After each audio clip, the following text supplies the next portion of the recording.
Hello, my name is Nina McKay. I am a student nurse at the University of South Alabama's College of Nursing, and today I'll be performing my indwelling catheter checkoff.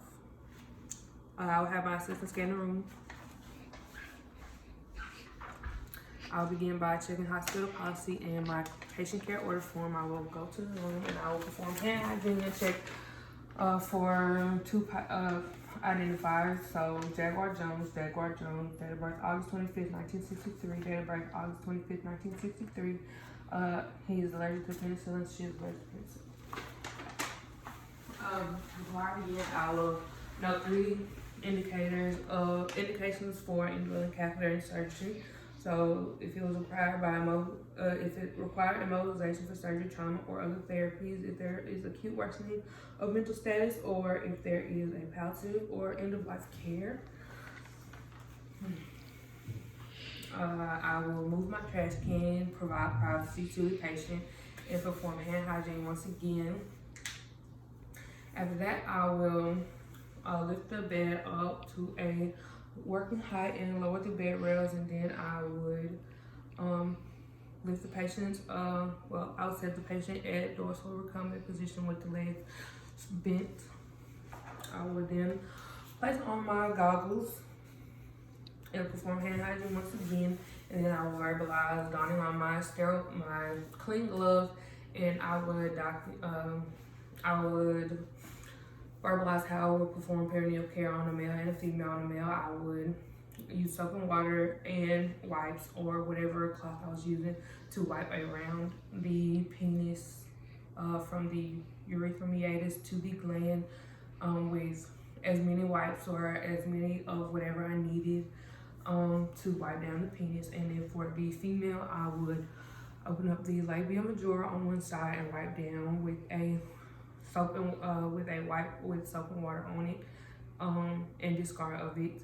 Each time I took a wipe, either of the any portion of the penis or the vagina, I would discard of it, and then I would wipe on the other side of the labia majora, and then I would wipe down the center from perineum to the rectum, from the clitoris, the labia minora, the clitoris, the urethra meatus to the rectum, so all the way down the perineum, from the perineum to the rectum. I would again perform hand hygiene, and then I would open up my kit, be mindful of the 1-inch border.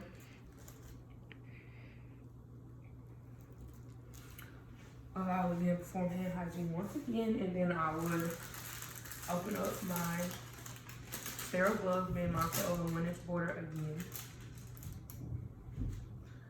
Making sure I place my gloves on, glove to glove, skin to skin first, and then glove to glove. Making sure that I have the hitchhiker thumb.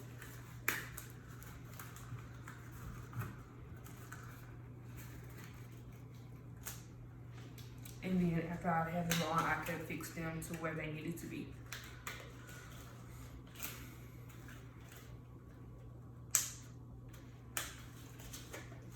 So after I have provided perineal care to make sure that the catheter, there's no contamination of the catheter with any bacteria or anything, and I have put on my sterile gloves and open my kit, I will then open up my sterile field, noting the shiny side and the dull side, placing my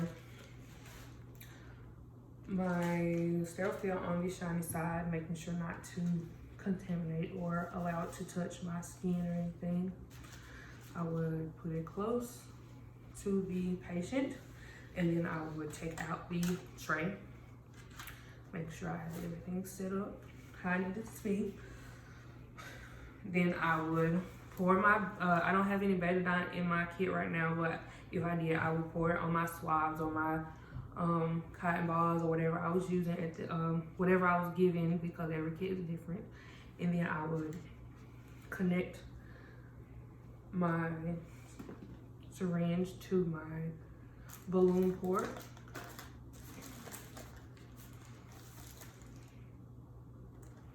And then I will pour my lubricant onto my tray and then discard of it. I will open up my catheter.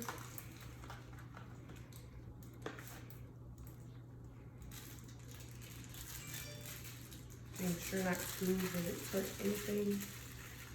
And I will place it 1 to 2 inches for a female and 5 to 7 inches for a male. And then discard of the trash. And then next I would describe what I will be doing for a male. For cleaning, I will use each of the swabs holding the penis perpendicular. I would go around the urethra meatus to the gland, using each of the swabs, disposing of each of the swabs appropriately. So wiping each time in a circular motion, going from inner to outer, and disposing of each of them properly. And then for the vagina, I would open up the labia majora and I would use each cotton swab going down one side of the labia majora, disposing of the cotton swab appropriately, going down the other side, dispose, and going down the middle, and then disposing. I will keep my hand here because it is now contaminated, and if I remove my hand, I would have to restart the whole procedure over again. And next, I would begin inserting my catheter. On a female, I would insert it until I saw urine. And on a male, I would insert it all the way to the verification. Making sure I do not touch the patient. I will insert it until I've seen urine. And then once I see urine, I will insert it 1 to 2 inches more. And then I will grab the catheter and I would insert my sterile water. Making sure I do not feel any type of pressure or anything on the balloon on the inside of the patient now. I will go all the way inside, making sure that I put pressure on it. And I would open up. I would take off I would put this here, the syringe, and I would, now that my field is now not sterile anymore, I would tug on here on the catheter, making sure I feel some type of pressure. And to relieve that pressure, I would insert it a little bit more to relieve that pressure. I would now be placing on my stat lock. I will open it like so, pinching the stat lock open. I would place it inside and I will place it on the patient's thigh to relieve any stress from the urethra. Afterwards, I would, for the purpose of the video, this is how you would remove it from the patient. You would just press the button again to open it. But for the procedure, I will leave it here. And then I would get my bag for my urine and I would place it on the bed frame, keeping it underneath the bladder. And then after that, I would use my specimen container to obtain the urine sample. Since it has been freshly inserted of the patient,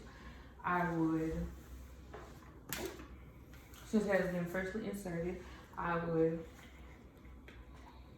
open up my top, place it somewhere where it will be in a good spot. I will place a bin underneath here to catch any extra urine that does not get caught, and I would make sure that the tube does not touch my specimen container, contaminating it, and I will close it back and I will place the top back on. But that is only if the catheter was just inserted. But if I was going to get it at a later time, I would open my container. I will use an alcohol swab, discard of it. I would wipe off my port with the alcohol swab, and then I will use a syringe to obtain the specimen. After I have placed my block on, we'll move her back up.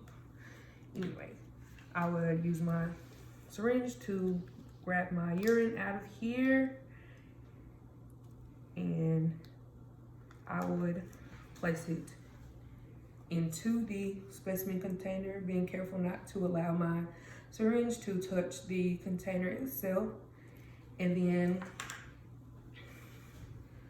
I would put the top back on and have it sent off to the lab.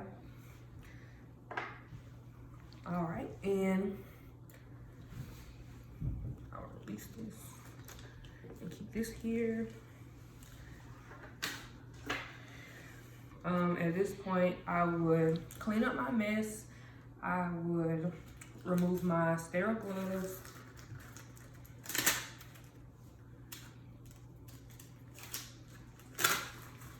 And discard my gloves, perform hand hygiene, and then I would go and I would make sure that the bed is at a is back to its level position. I would lift up the side rails, and I'll lift up the side rails, and I'll make sure that the call log button is in a good position of the patient. And then I would perform hand hygiene once again, and then I would document the amount, the consistency, color, and if there was an odor in the urine, I would document how the patient took the procedure. I would also note the specimen if I needed to. I will also provide daily catheter care with soap and water, and after there was any stool incontinence. And then I would also, any stool incontinence. And then after I had done that, I would go and if the doctor indicates that I need to take the catheter out, I would do so. So now I'm going to remove the catheter, and before I do that, I would verbalize how I would take out the specimen. So since the catheter has been in for a couple of hours or days or however long that the doctor wanted it in there, I would take out the urine, the pore. I would clean off the pore with the alcohol swab, and then I would go on and use a syringe to remove the urine. After I have clamped the tube and I've gotten the urine, and I would place it in the container, and I would get the container sent off to labs or anything. Now I would raise the bed up to a working level, making sure that the patient is still in dorsal recumbent with the legs bent, and I would don on some clean gloves.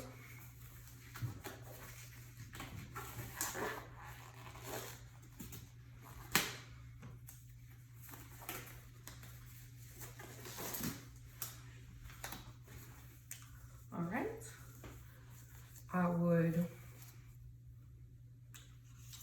remove my stat lock by pressing the button here and releasing it, and then I would put it there. I would use my syringe, and I would loosen it up by going from 10 to 0.5 before I've placed the syringe, and I will connect it to the balloon catheter and allow gravity to do its thing. So it will be taking the catheter out, basically. All right.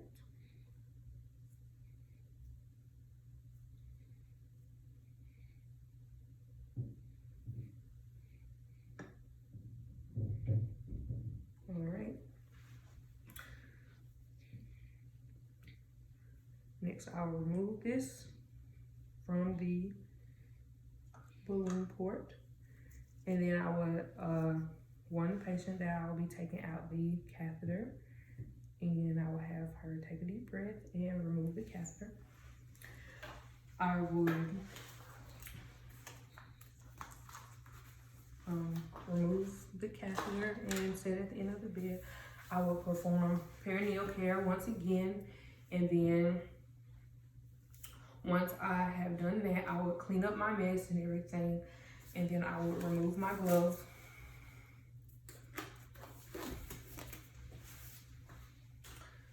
Make sure the bed is at a normal, back to the lowest setting, and I would lift the bed rails up. I would make sure everything is clean and everything before I left the patient's room. I would verbalize to the patient the signs and symptoms of a UTI, which would be frequent urination and painful urination, and feeling as though your bladder is always full. And then after that, I would,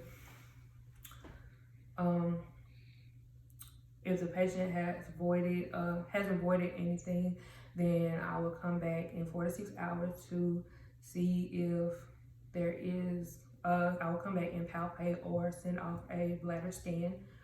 And then I would wash my hands to document the amount, the consistency, the odor, and the color of the urine. I would document the intactness of the catheter. I would document how the patient took this procedure as well, and I will also document, I think that's it. I think that's it. I think that's it.